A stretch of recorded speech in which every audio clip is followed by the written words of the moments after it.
if you could wish upon your children or someone listening to this, 1 or 2 business skills that you think sets them up for the next 20 years in the modern economy. Yeah. And I know this would transcend lots of businesses, so it's a hard question because, you know, if you were going to be a programmer, maybe this is a different skill set. Yeah. But by and large, what are 1 or 2 of the skills across the board you would tell somebody, you better develop these skills? The first one is learning how to sell.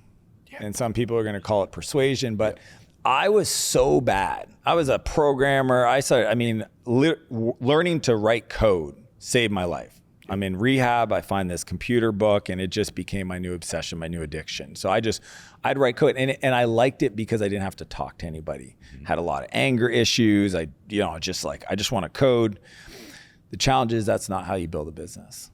And learning to convince somebody else that your solution is the right solution, that is a skill. I was so bad at it. I remember, Ed, I was trying to get somebody to buy from me and it just got no, to the point where I was like, all right, I'm gonna start reading sales books. I think the first book might've been a Brian Tracy book, and then Tom Hopkins, and then Zig Ziglar, and I couldn't even read them because it was so foreign to me at the time as an introverted-ish programmer that I would just drive around in my car with the audio CD as a forcing function to listen for hours, 5-6 hours at a time. No place to go.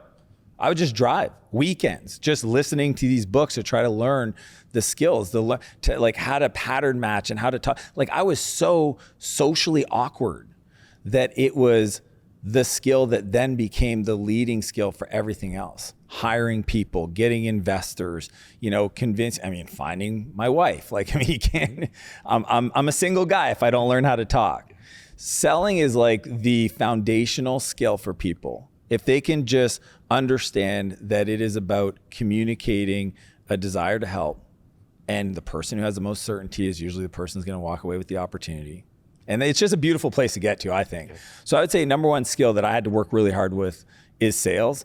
And then the second one is people. And Ed, it took me a while, man. I was my first company, I ran so hot. Yeah, I'm not proud of, there's meetings where, because I didn't know any better. Same here.